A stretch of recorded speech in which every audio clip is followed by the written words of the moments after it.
Bonjour à tous et à tous, soyez les bienvenus et merci de votre attention. Au sommaire de ce nouveau numéro de Géopolitis. Des minerais et des terres rares en Ukraine, on en entend beaucoup parler ces derniers temps, mais ce n'est qu'un exemple. Le contrôle des ressources minières exacerbe aujourd'hui plus que jamais la compétition entre puissances. Nous verrons pourquoi. L'Afrique détient un tiers des réserves mondiales de minerais critiques, une richesse très convoitée, notamment par la Chine. Certains gouvernements africains exigent désormais des investisseurs de transformer les minerais sur place. Et puis pour s'affranchir un peu de la dépendance aux pays extracteurs, une option est possible, le recyclage des minéraux stratégiques, un secteur en plein développement. Il joue un rôle central dans l'essor du numérique, mais aussi dans la transition énergétique. Certains d'entre eux sont tout simplement devenus indispensables dans la fabrication de produits comme les batteries. Les minerais sont l'une des clés essentielles à la compréhension des enjeux stratégiques actuels dans le monde.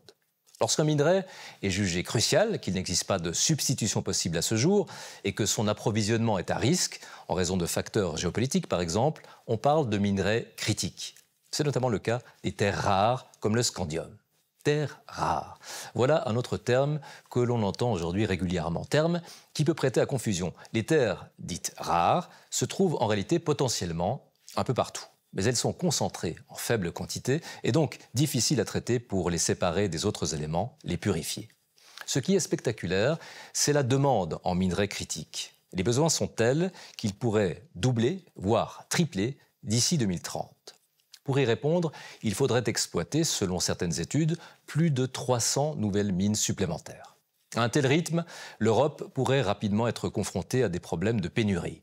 Son risque de dépendance est très élevé, tandis que la Chine, avec une stratégie anticipatrice, a investi massivement pour contrôler toute la chaîne, de l'extraction au produit fini jusqu'au recyclage.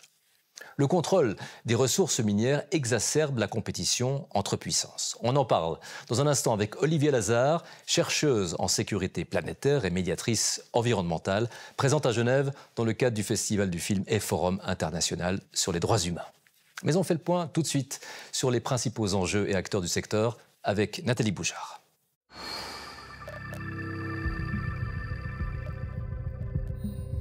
Avoir un sous-sol riche en minerais critiques peut être un atout, comme une malédiction.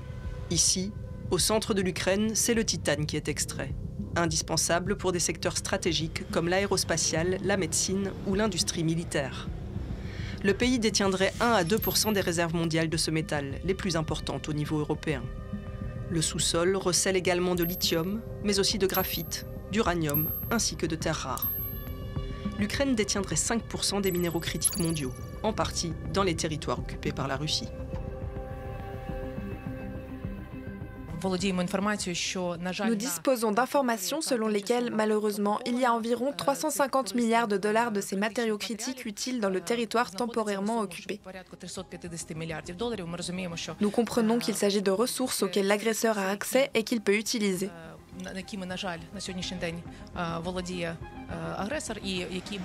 Des chiffres à prendre avec des pincettes, car de nombreuses données sont anciennes.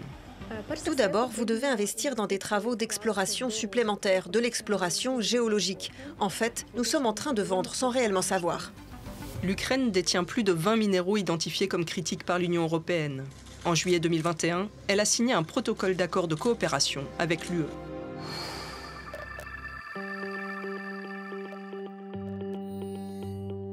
Dans l'immensité aride du désert chilien, le salar d'Atacama constitue l'une des plus grandes réserves mondiales de lithium, un métal essentiel notamment pour la production de batteries électriques et l'industrie des énergies renouvelables. À plus de 3400 mètres d'altitude, ses employés se hâtent de terminer les travaux d'exploration.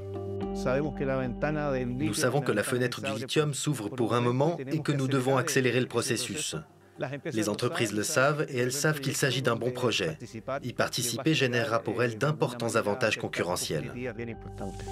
Le Chili est le deuxième producteur mondial de lithium après l'Australie, devant la Chine et l'Argentine. Près de 95% de ce métal sont extraits par ces 4 pays. Mais au final, c'est la Chine qui raffine 65% du lithium au niveau mondial. Au-delà de ce métal stratégique, elle raffine également 91% du graphite naturel, 92% des terres rares, 77% du cobalt, 44% du cuivre ou 28% de nickel par exemple.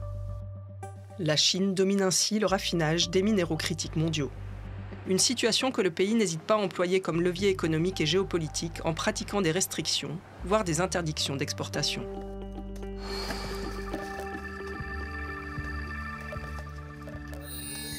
La course aux minerais critiques touche également le continent africain. Le Nigeria se positionne par exemple comme alternative stratégique aux producteurs traditionnels du lithium. À côté de quelques mines légales, se développe l'extraction artisanale et illégale. Des enfants viennent y remplir des sacs de 10 à 25 kilos de la précieuse roche avant d'aller la vendre en ville. La plupart des acheteurs sont chinois. Ils viennent acheter dans l'entrepôt ou, si possible, nous les emmenons là où ils se trouvent. Mais la plupart du temps, ils viennent chez nous pour acheter le matériel. Le continent africain détient un tiers des réserves de minerais critiques mondiales. Une richesse convoitée qui permet au gouvernement d'exiger des investisseurs de transformer les minerais sur place afin de créer davantage de retombées économiques locales et régionales.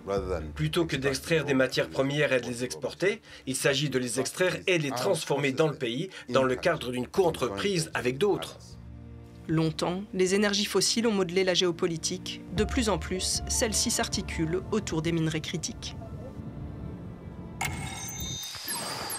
Olivia Lazare, bonjour. Bonjour Laurent.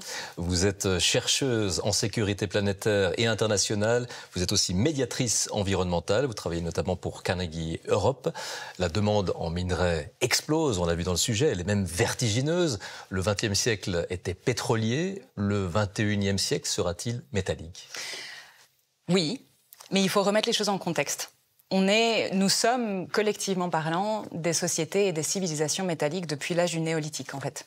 C'est juste qu'avec la trajectoire qu'on a prise dans nos développements en termes de civilisation, on a eu une demande exponentielle et une production exponentielle minière, métallique, métallurgique, etc., etc. Ce qui se passe à l'aune du XXIe siècle, bien évidemment en lien justement avec le changement climatique, mais aussi avec cette fameuse 4e révolution industrielle qui se joue sur les nouvelles technologies, sur la digitalisation, on a effectivement en fait des demandes en minerais et en métaux excessivement importants pour construire en l'occurrence les infrastructures à la fois énergétiques renouvelables, mais aussi les infrastructures, en l'occurrence digitales, qui vont rebattre les cartes, en l'occurrence, d'une économie mondiale et d'une énergie mondiale. Là où il va falloir justement en fait amener un petit peu de nuance, c'est que oui, nous sommes en train d'aller vers plus de métaux, plus de renouvelables. Par contre, nous ne voyons pas encore, en l'occurrence, une réduction de l'utilisation des énergies fossiles. Mais si on prend un exemple, le lithium, sa production a grimpé de presque 300% entre 2010 et 2020. Cela signifie que la décarbonation est en marche, donc c'est une bonne nouvelle. Oui, c'est une bonne nouvelle. Et c'est une bonne nouvelle qui, en l'occurrence, a commencé il y a pas mal de temps déjà, environ 20 ou 30 ans, en Chine. Pour des raisons, en fait, de sécurité domestique, parce que les enjeux de pollution, les enjeux de décarbonation font vraiment partie maintenant, en fait, d'une question de sécurité domestique pour le Parti communiste chinois. Donc, ils ont lancé justement des politiques de décarbonation qui sont en train d'avoir des répercussions sur l'économie internationale. La Chine qui a pris conscience de sa fragilité énergétique, dans les années 80 déjà, oui. Si je cite Deng Xiaoping, qui le relevait en 87, le Moyen-Orient a du pétrole, mais la Chine a des terres rares. Ils ont pris conscience de leur force industrielle, pas forcément de leur fragilité énergétique. Et au fur et à mesure du temps, avec justement des discussions internationales qui se sont jouées sur ce qui se passe dans le régime climatique, ce qui se passe en l'occurrence dans des problématiques de contraction écologique, cette force industrielle, cette force minière, cette force en l'occurrence, cette capacité d'aller chercher en l'occurrence dans leur sous-sol pour créer une verticalisation de ce qu'on appelle des chaînes d'approvisionnement est devenue en fait la colonne vertébrale des politiques climatiques, des politiques industrielles en réponse au changement climatique international. Et ils ont pris beaucoup d'avance. Aujourd'hui, oui. Ils ont un quasi-monopole.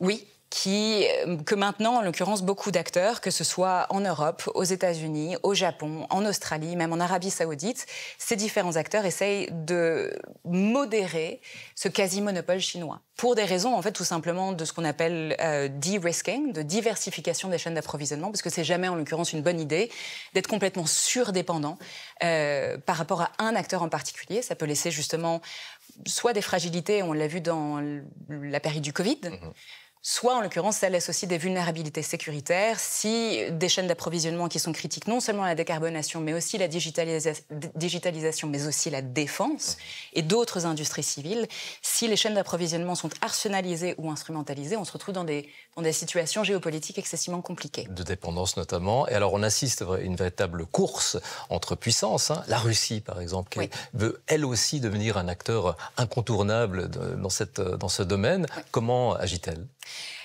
Elle adopte la stratégie du chaos. Donc si on veut comparer par exemple la Chine, qui maintenant, nous le savons, a investi dans les 15-20 dernières années plus de 56 milliards de dollars à essayer d'acquérir des concessions, des capacités d'extraction minière, non seulement en Chine, mais il y en a finalement relativement peu en Chine, elle se concentre surtout sur les terres rares, mais à travers les routes de la soie, la Belt and Road Initiative, il y a eu beaucoup d'investissements par rapport justement à l'acquisition de capacités minières. C'est venu avec du développement, c'est venu avec des capacités financières, c'est venu avec une nouvelle diplomatie, en l'occurrence justement que la Chine a mise en place. En comparaison, la Russie, le Kremlin il crée des accords militaires avec certains pays qui incluent justement des accords sur la recherche hydrogéologique, qui est absolument fondamentale maintenant justement pour la recherche de minerais, mais aussi pour la recherche des sources d'eau qui facilitent l'extraction.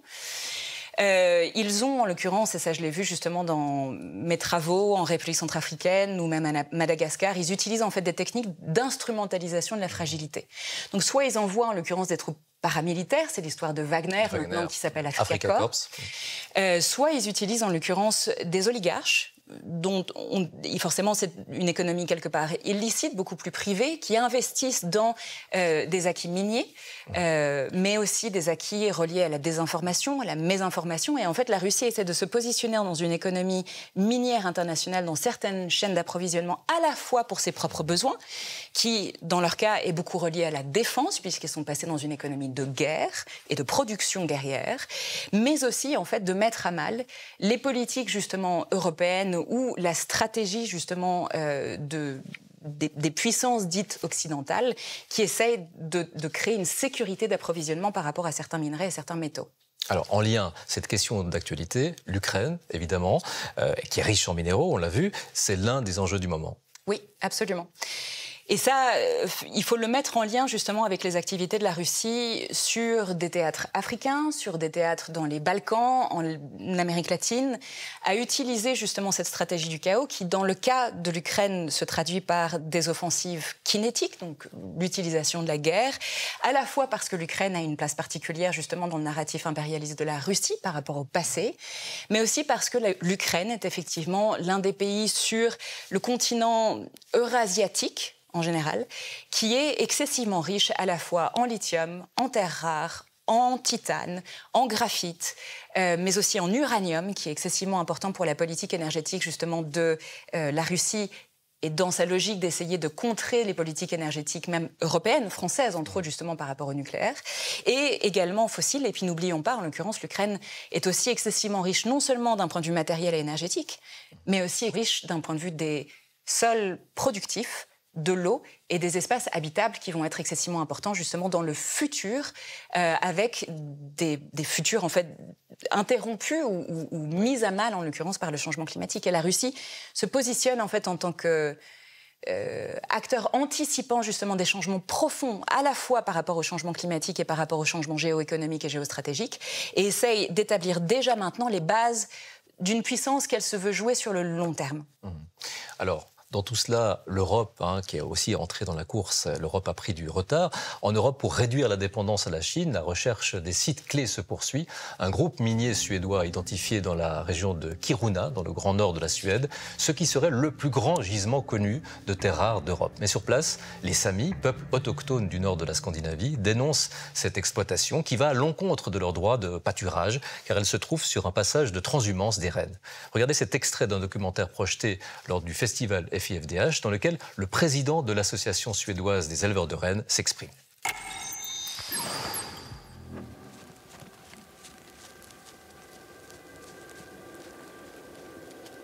Many reindeer herders are forced to feed them in the winter time.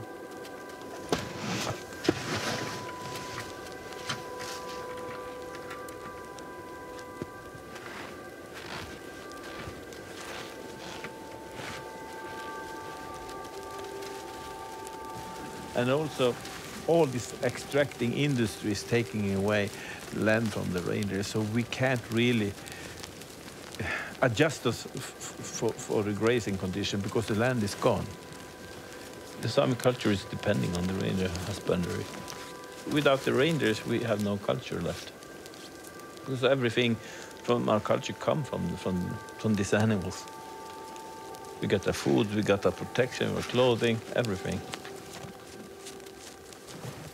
When you think of it, you become quite angry because you know that the people that have the power to make decisions, they sit in the office in the south of Sweden and south of Europe, or Brussels or wherever, and take decisions that have a bad impact for us and our lifestyle. Olivier Lazare, on a vu cet exemple avec les Samis. L'impact social et environnemental est important, avec ce risque que les droits des populations et la biodiversité d'ailleurs soient sacrifiés. Tout à fait. Ça fait partie justement des grandes tensions de cette transition, qu'elle soit énergétique, qu'elle soit digitale, ou cette transition de puissance. On a à la fois des enjeux de justice, que ce soit au niveau écologique ou que ce soit culturel et identitaire.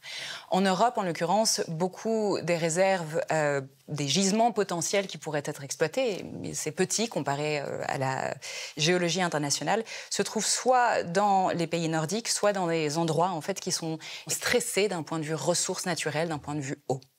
Ça crée justement des tensions sociales excessivement importantes. Et l'Union européenne, en vue, en l'occurrence, d'une géostratégie mondiale qui s'accélère excessivement rapidement et avec des enjeux sécuritaires profonds, doit, en l'occurrence, essayer de diversifier ses approvisionnements et donc d'aller chercher dans ses propres réserves.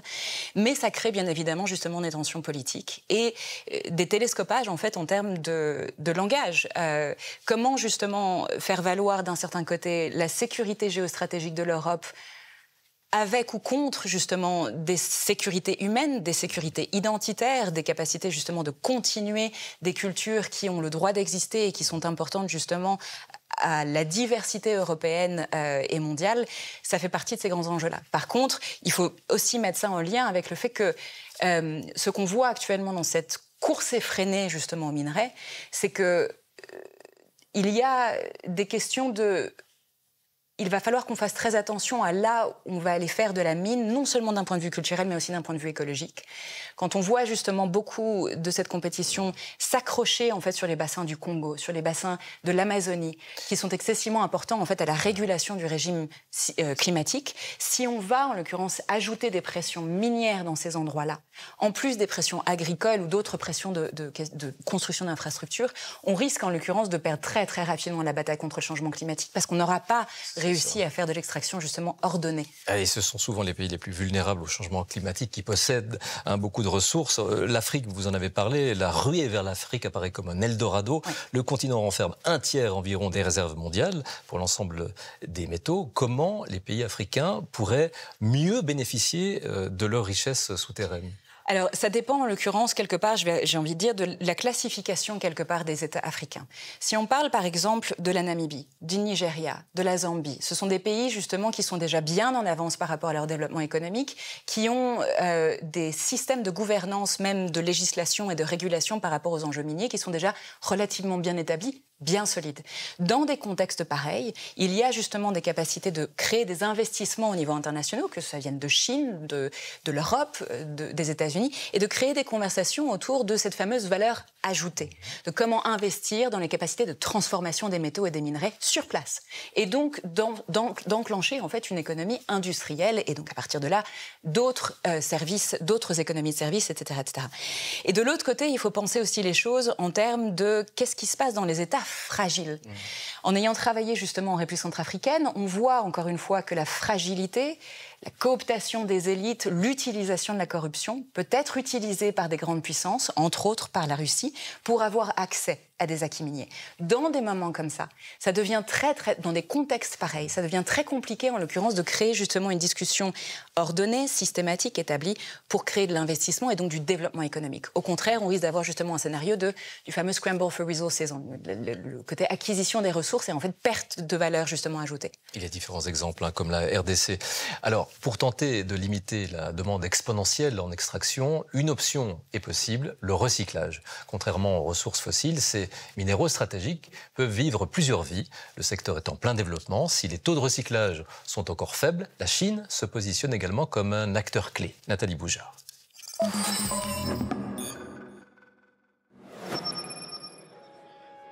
Transformer les déchets en ressources. Ces câbles sont récupérés lors de la démolition de bâtiments, dans des véhicules hors d'usage ou encore lors du renouvellement de réseaux numériques et de télécommunications. À Escaupon, près de Valenciennes, dans le nord de la France, ce géant du recyclage a investi 18 millions d'euros dans une nouvelle ligne de tri de câbles électriques pour en extraire du cuivre. Donc nous, on trie le cuivre pour le vendre, pour qu'il est renouvelé. On enlève tout ce qui est ferreux, plomb, tout ça. Et en même temps, on dépollue, parce que des fois, on trouve des matières polluantes dedans. Capacité de triage, 20 000 tonnes par an. Le cuivre, utilisé pour la production et le transport d'électricité, est essentiel à la transition énergétique et nos sociétés numériques. Son prix s'envole depuis quelques années, la demande dépasse l'offre, alors le recyclage devient intéressant. Elle est nécessaire parce que le cuivre, il se raréfie, il faut le recycler, il faut le collecter, le recycler et le réinjecter dans l'économie, dans l'industrie. Ce métal récupéré est transformé en grenaille, revendu directement à des fonderies qui recréent des bobines destinées à l'industrie. Selon l'Agence internationale de l'énergie, les quantités de cuivre recyclées pourraient réduire les besoins de nouvelles extractions de 40% pour 2050. Donc aussi affranchir de la dépendance de pays extracteurs et raffineurs, de sécuriser une partie des approvisionnements. Nous devons veiller à ce que les matériaux de valeur restent en circulation et soient réutilisés et recyclés au lieu d'être mis en décharge ou incinérés. Nous devons utiliser les déchets comme une ressource et boucler la boucle. C'est aussi le cas de minéraux stratégiques comme le nickel, le cobalt ou le lithium, utilisés dans certaines batteries de voitures électriques. Si les taux de recyclage sont encore faibles, les capacités de revalorisation se développent rapidement, majoritairement sous impulsion de la Chine. Le recyclage est très important. La technologie actuelle de notre entreprise permet de recycler la technologie lithium-cobalt à 99,6%. Cela signifie qu'il n'y a pas besoin de trop de nouveaux métaux. Et pour le lithium, nous pouvons atteindre 91% aujourd'hui. Le recyclage sera donc très utile. Je pense par exemple qu'en 2042, la Chine n'aura pas besoin de nouveaux minerais pour les batteries grâce au recyclage. La Chine, qui contrôle déjà l'extraction et le raffinage de nombreux minerais critiques, se profile également comme acteur incontournable du recyclage. Olivier Lazare, les besoins en métaux pourraient-ils en partie, en tout cas, être couverts par le recyclage? Absolument.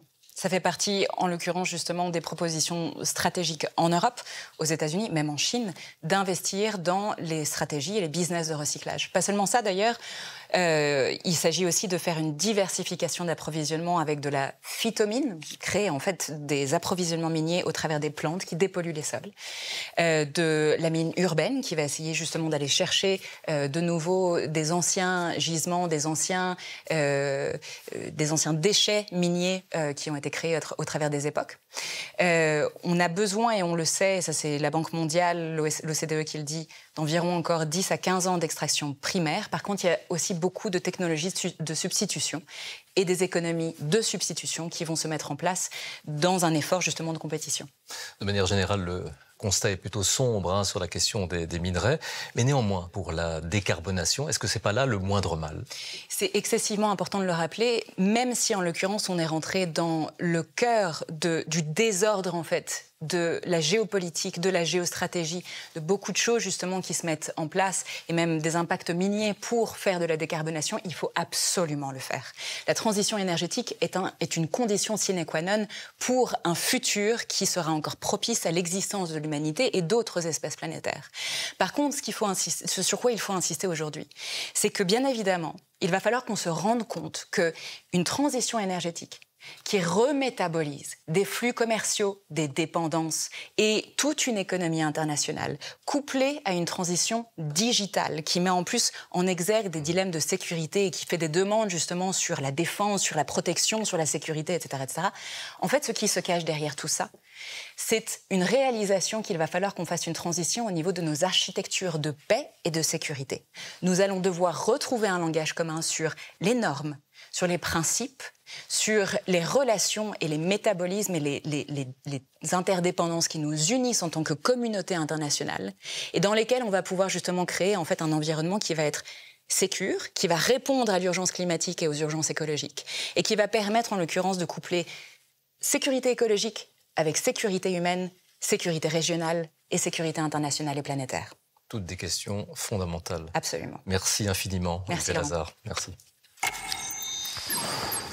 Et merci de votre fidélité. Géopolitis est un magazine de la radio-télévision suisse et de TV5 Monde, disponible en tout temps sur les différentes applications et sur notre chaîne YouTube. Rendez-vous la semaine prochaine pour une nouvelle édition. D'ici là, portez-vous bien.